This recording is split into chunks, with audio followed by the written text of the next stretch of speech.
Welcome, Greek U Nation, to episode number 331 of the Fraternity Foodie Podcast. I'm your host, Mike Ayalon, CEO of Greek University. I'm a speaker and an author. Our third book is now out on Amazon. It's called From Letters to Leaders, Leveraging Your Fraternity or Sorority Experience to Land Your Dream Job. And so go and pick up that book today. It's phenomenal. Students are absolutely raving. Definitely the most popular of the entire trilogy.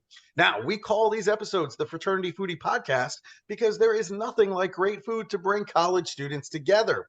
Fun fact, my undergraduate degree is from the University of Buffalo, so there's always a piece of my heart that resides in that city. The people are the best thing about Buffalo. Obviously, the weather can be notoriously snowy and cold. The sun only comes out a few months out of the year, and the Buffalo Bills have had problems winning the Super Bowl despite 4 appearances in the big game. But the great people of Buffalo, New York make up for all of it. And that's what draws me back to town every single time. The delicious buffalo wings at Duff's, that's a close second, but it's always the people. Our next guests make up D&G Wellness Consulting. D&G Wellness Consulting fosters a culture of health and wellness to create long-lasting positive change in the office, at school, and at home. Gabriella Pelosi is a licensed mental health counselor, a school mental health counselor, and a private practice clinician. Danielle Vallas is a licensed mental health counselor, a wellness educator, and a former mental health counselor, private practice clinician, and a graduate school professor. I can't wait to get into this. Welcome to the show. Hello, hello. Thanks for having us. Hi, Michael. Great to be here this morning. It's so great. It is snowing in Buffalo, just as you said. It's March and it's snowing. So You see, I didn't even have to predict it. I knew it was going to be snowing today. I mean, this is just Buffalo in March, and this is what we've come to expect. This is what we come to love, and it's fantastic. Well, thank you very much for the weather report in Buffalo. I think it's fantastic. Now I'm living in Nashville, Tennessee, so it's a little bit warmer here. Lucky. Sounds amazing. All right, so let's get into it. I mean, I think this is a very, very relevant topic, of course, for all of our listeners that are college students. Let's start with Gabriella. You're a psychotherapist. You're working with college students all the time. What are some of the mental health challenges that you are seeing with your patients right now? It's a great first question, Michael, and happy to talk all about it today. I want to first really define this idea of mental health. Danielle and I really like to have common language when we're talking, and we all have mental health the same way that we all have physical health. So mental health is really this idea of managing our thoughts and our feelings and our behaviors every single day. So it's the way that we deal with stress. It's the way that we cope with tough emotions. It's the way that we constantly kind of intentionally each day make active choices to take care of our mental well-being. And so we all have mental health. What's a little bit different is that we all don't have mental illness. And those are things that we hear a lot about, things like anxiety, depression, eating disorders, bipolar disorder. And so we want to emphasize, especially as college students, that taking care of our mental health is really, really important. Some of the different mental illnesses that we're seeing among college students probably really have to pertain with things that affect our mood, right? There's so much going on in college, and Danielle and I see a ton of anxiety and depression most commonly. And really, anxiety is some of that, we use the word all the time, but what are we really talking about, right? Like those persistent feelings of worry and panic and racing thoughts and racing heartbeat and stomach ache. That could be before a test or a presentation or certainly job interviews, internship interviews, right? We also see a level of depression among college students. I see a lot of college students at my private practice here in Buffalo who are managing depression. And that's really like ongoing feelings and low mood, right? And maybe losing interest in activities that our students are doing on a day-to-day basis. So if they're involved in Greek life, certainly maybe they're just not as engaged. Maybe they're not enjoying it as present. And things like that can affect their appetite and sleep and things like that. We also see a level of eating disorders and substance abuse. So really college, lots of things change in college, and certainly eating habits do. And there's really an emphasis on body weight and shape that we see a lot happening. And then substance abuse is ever present on college campuses. So that level of use and abuse is really running rampant. And so we see that impact a lot of mental health and well-being.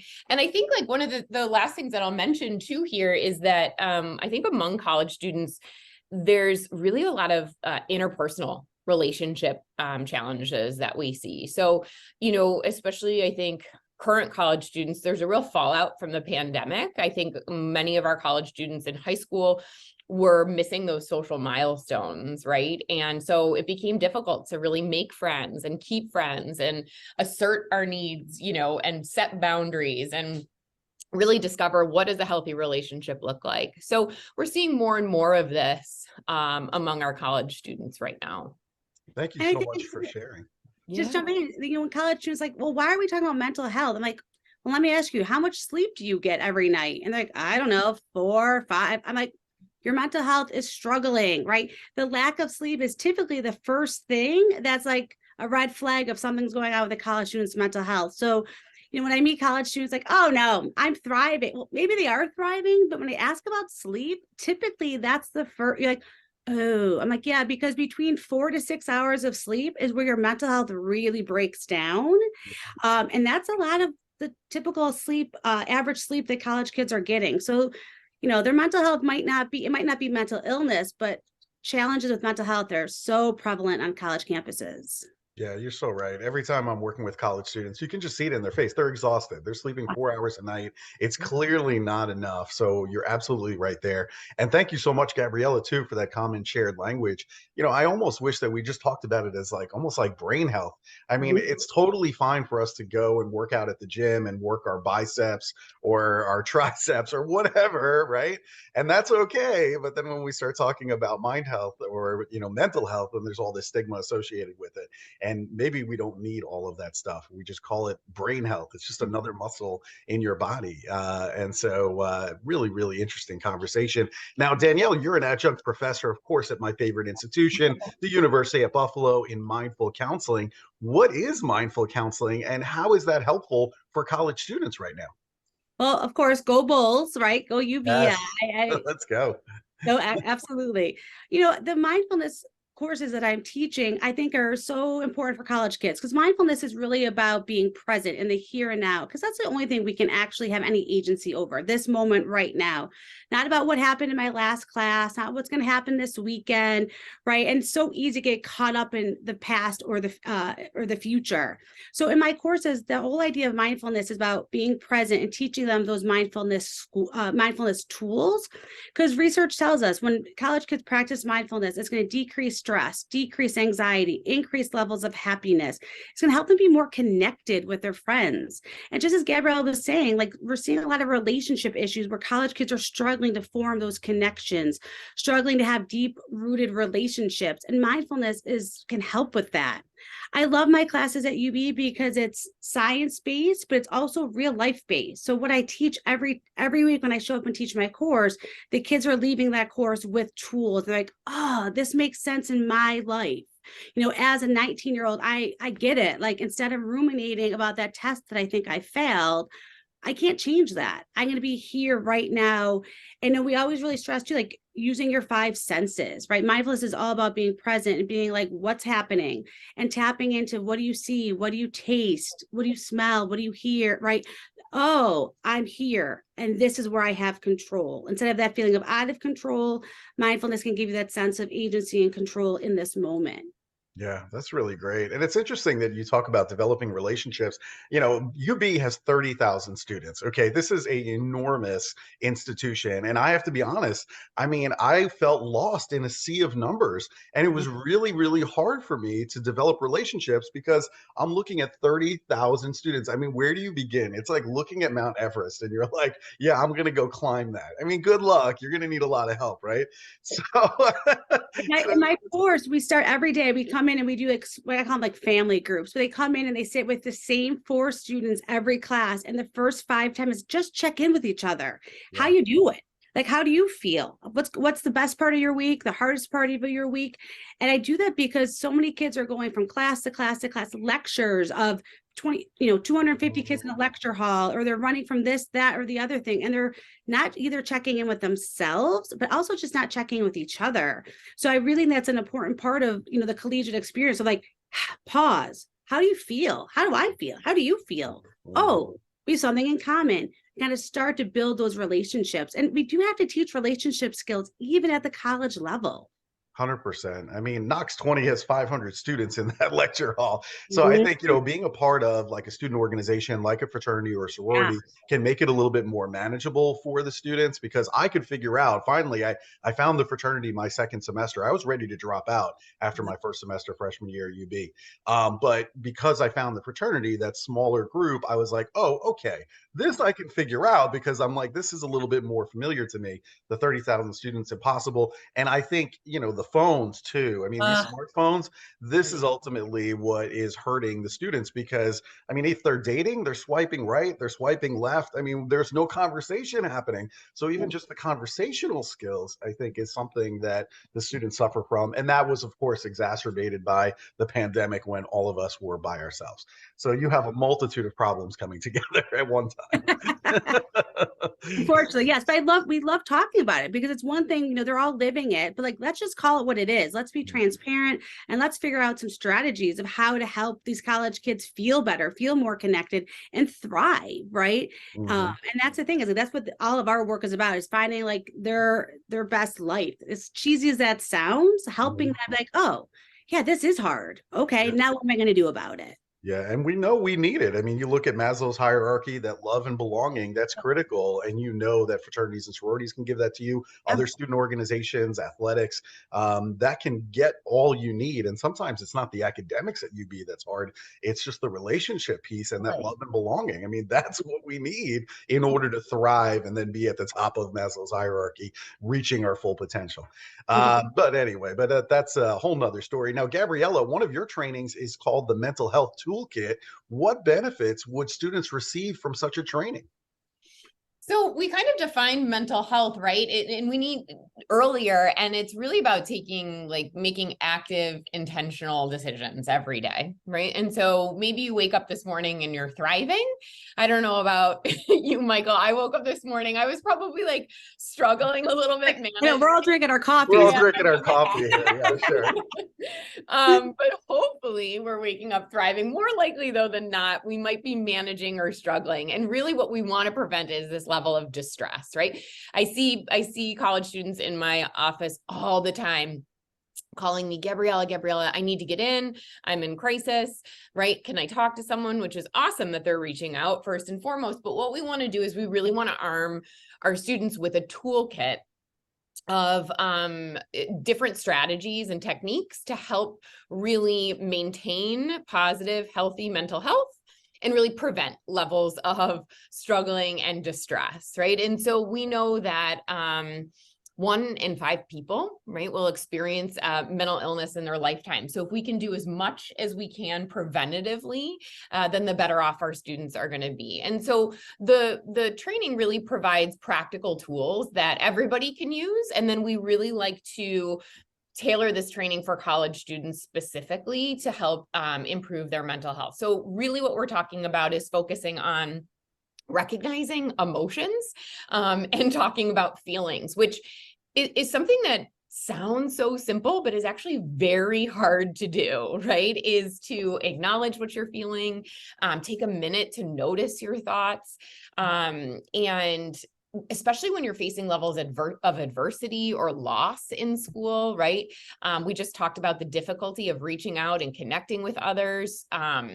So thinking about, oh my gosh, how is this making me feel? And then most importantly, how do I manage those difficult emotions? So when I'm feeling stressed or angry or tired or overwhelmed, how am I coping effectively?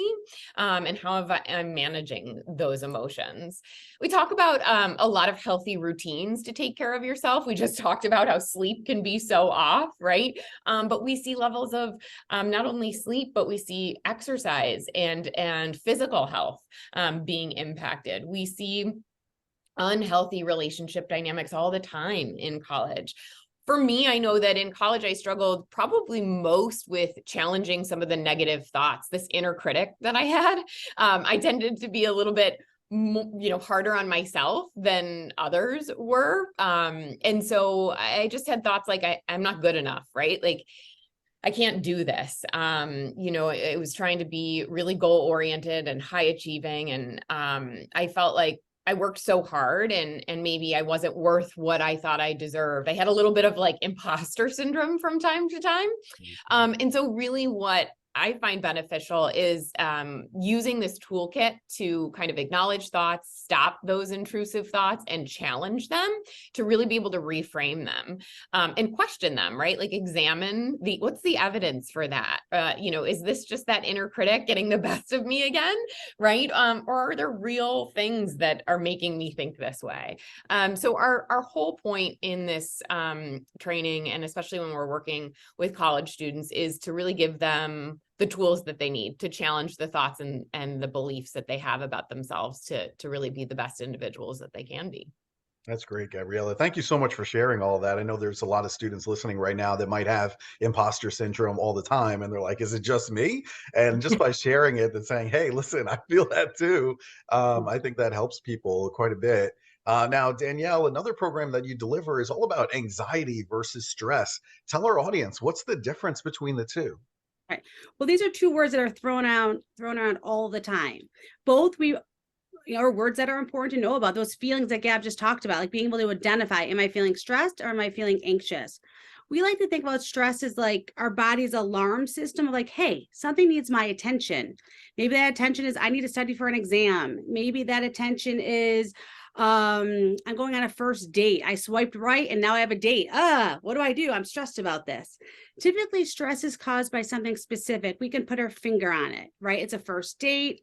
It's a meeting with a professor. It's I'm running for the exec board of my fraternity or my sorority. I have some stress, right? It says something needs my attention. Really typical. Not all stress is bad, right? We need that level of stress to be focused, to get stuff done. Sometimes though, Michael, that stress does tip over to distress. And that's where college kids will just shut down, or they shut their laptop and say, forget it, I'm not doing anymore. I'm not getting up for my 8 a.m. class, right? So sometimes stress becomes distress and we don't want that. We do know that persistent stress can lead to anxiety, right? So anxiety, we break it down really into two things. One is this perceived threat. Now, notice I said the word perceived because there's not really a purpose for a reason behind it.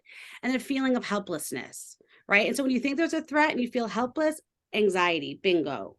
And so it's really important to be able to separate those two things and then learn how to tackle each of those things, right? Because we use similar techniques to manage anxiety and manage stress, but knowing that like there's levels of stress that's natural, normal, helpful, right? And anxiety is, again, perceived threat and the feelings of helplessness. So when you feel helpless, what do?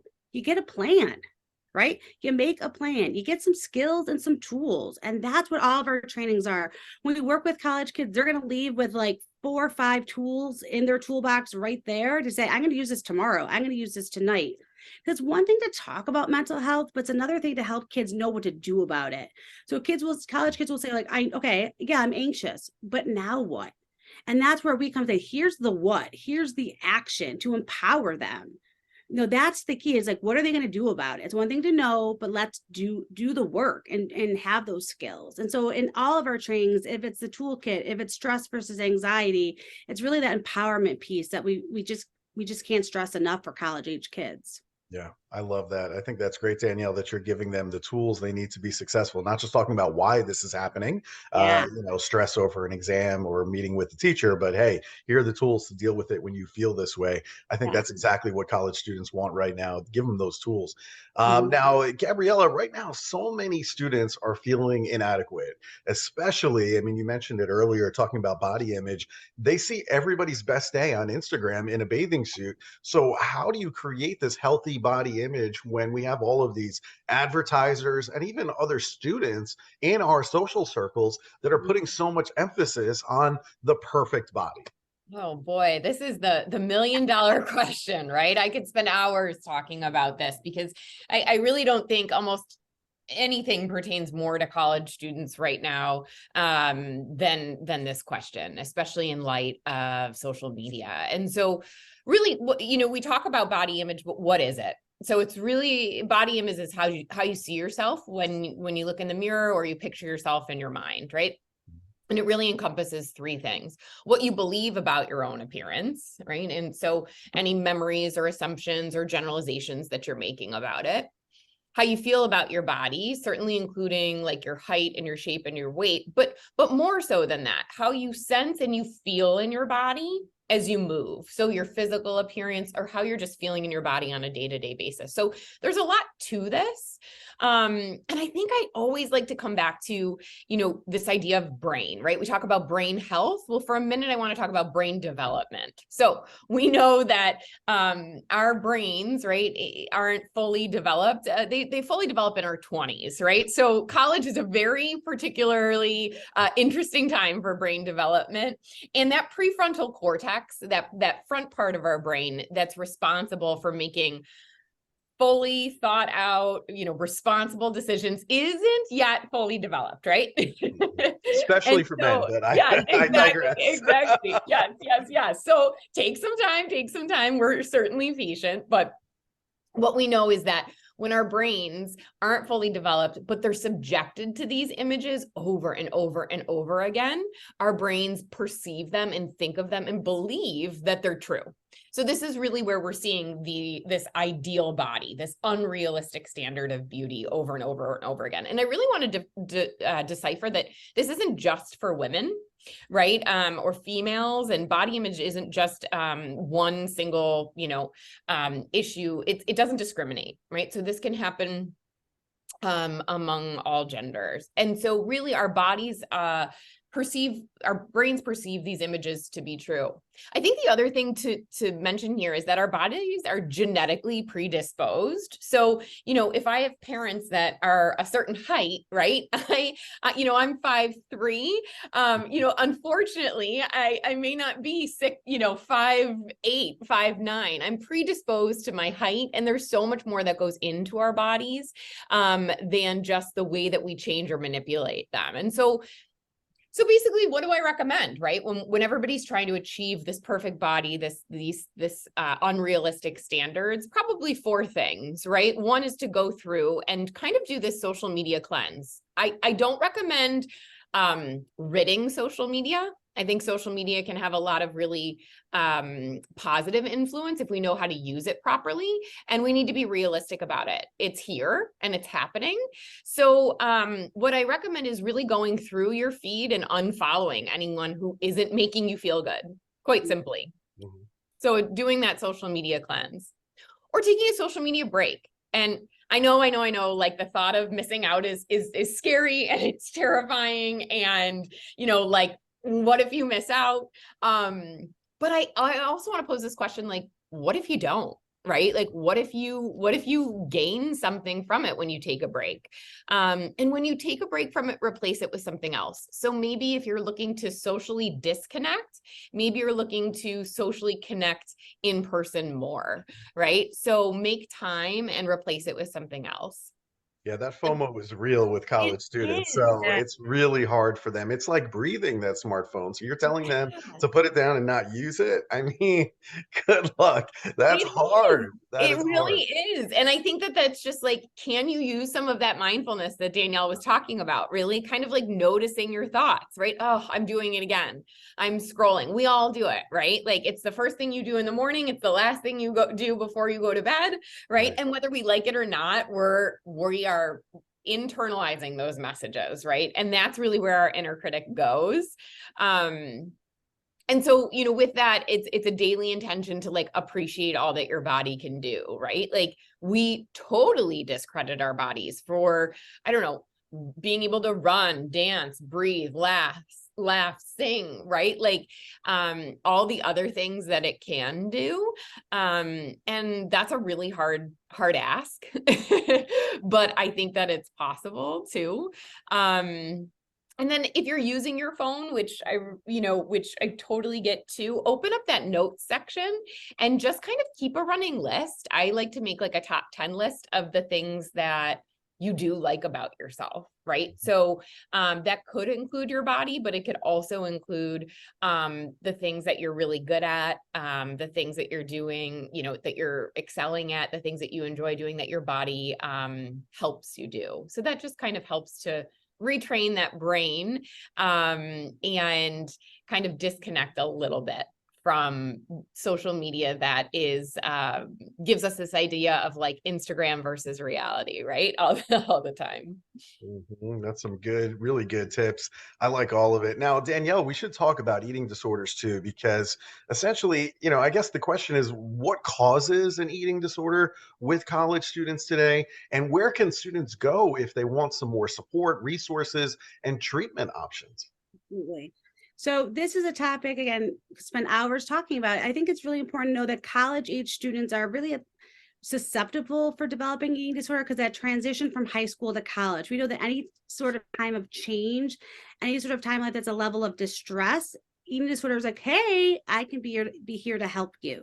Right. And so we break it down to three things. Biology is a huge part of development. So genetics, huge. If you have a family member with a history of an eating disorder or mental illness, more likely to develop an eating disorder. Biology can also include like, we call it calorie deprivation. So what does that mean? It means I went on a diet and I restricted calories to go on the diet for spring break, right? I had to post that bikini pic. That diet and that calorie deprivation can lead to an eating disorder. Same thing with illness, right? Sometimes we'd see people develop eating disorders who were sick with COVID and like lost their appetite because of COVID and then developed an eating disorder or mono, right? How many college kids get mono? They're all sharing those darn red Solo cups at parties, right? So, calorie deprivation for whatever reason and genetics can be a part of the development. The other thing is psychological. Like, what's their brain? Like, are they high achieving? Do they have low self-esteem or low sense of self? Are they perfectionist, driven, right? Those are things that make someone predisposed.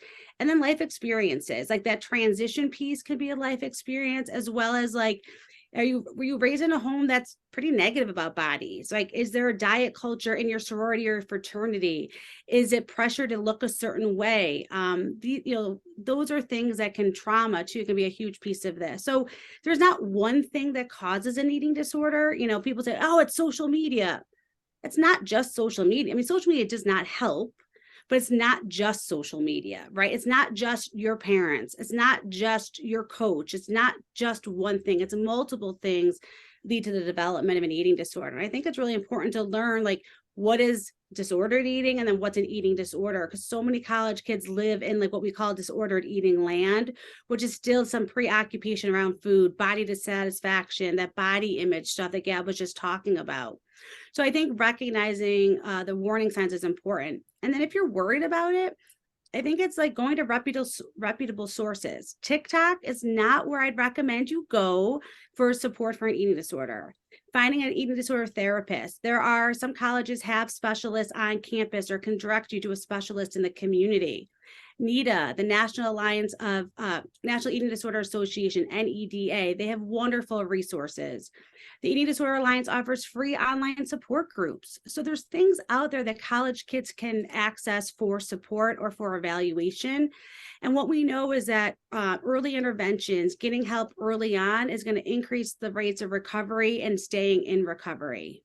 It was funny, just the other night, Michael, I was talking to my nephew, who's a collegiate soccer player.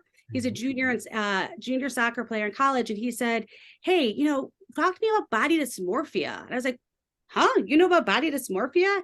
He's like, well, I'm noticing that the guys on my soccer team, only a few guys feel comfortable showering together after a game. So many guys want to have single showers. He's like, I think it's because guys are really struggling with their bodies. I was like, oh, and here's my just 21-year-old nephew who's a pretty guy's guy, talking about guys feeling insecure about their bodies and feeling unsatisfied with their bodies and not feeling comfortable. And so I think that just really is this is just not about college age girls, it's college age guys as well, and athletes too, right? This does not discriminate. And so I think really starting these conversations is so important, and just to normalize it, right? We want to talk about body image, relationships with food and body, just as we would say geez, I have a headache today, or I have a stomach ache today. We want to just normalize these conversations. Thank you for normalizing it, especially for guys, for athletes. You would think that somebody who would be on the soccer team would be in, great shape and would never have these kinds of thoughts, but they do. And so it's really important just to get that out there. I think that helps to know that this is not just me. And, Gabriella, I was talking this weekend on alcohol and drug abuse. We started talking about Borgs. This is the latest trend on college campuses, where essentially they're carrying around these gallons of jungle juice from back in our day. And it's just like a personal gallon that they made themselves.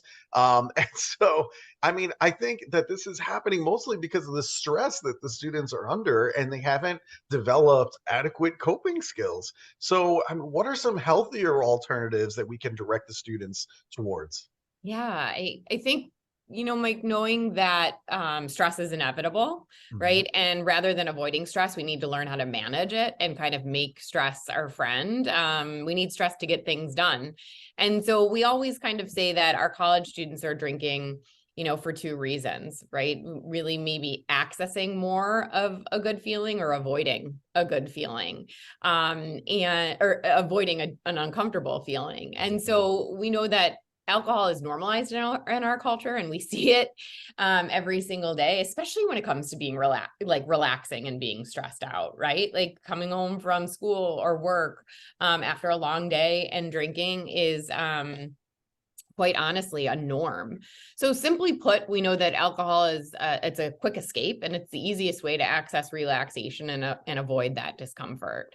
And it's the easiest, fastest way to cope with long hours of studying or a hookup or a breakup and work on top of classes. So I think finding those healthier coping strategies is essential. So, probably two things that I would recommend is really learning what responsible drinking looks like for you.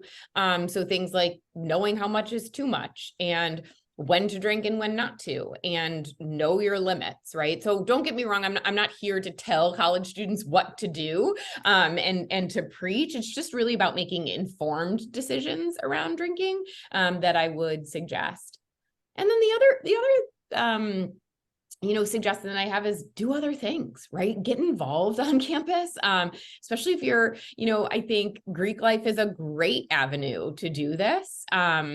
And talk about connection and camaraderie and leadership and everything outside of alcohol that Greek life can offer. I think it's a wonderful platform.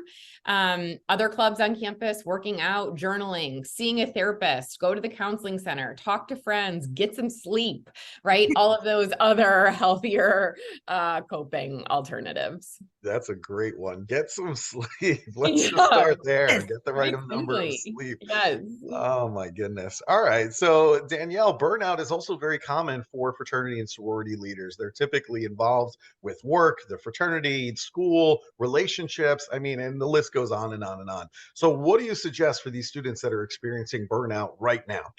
Right.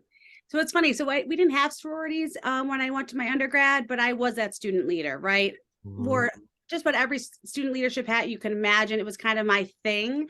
And upon graduation, I was supposed to go to Yale for a graduate program. So, I was so burned out. I said, I can't do this. So I graduated and I deferred. And everybody's like, what do you mean you're deferring? Yale University? I'm like, I can't do it. I'm completely burned out. But we didn't have that language back in those days. Like no one talked about burnout, like that, especially for students. It didn't exist.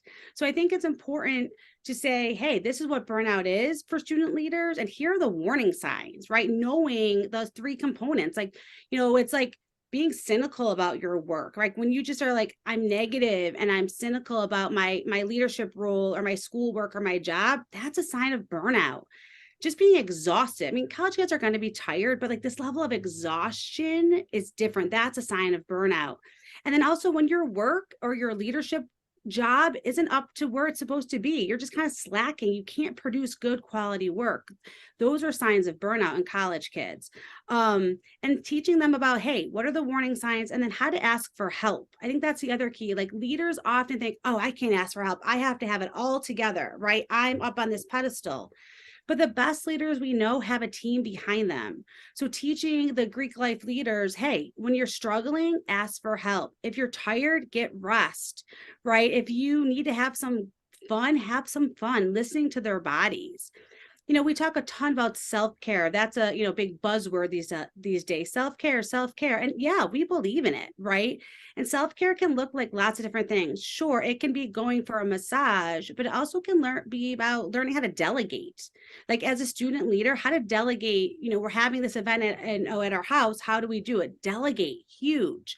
How to set boundaries too. Student leaders often don't have time boundaries. They just give and give and give and give. And then they're burned out and depleted and not great leaders.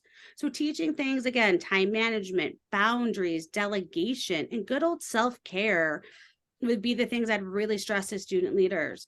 And also telling student leaders, they don't have to have it all, right? Like I was saying earlier, I deferred school. I actually took 4 years off between undergrad and graduate school, kind of to find myself because I was so burned out, thinking I was on this straight path. I just couldn't do it anymore.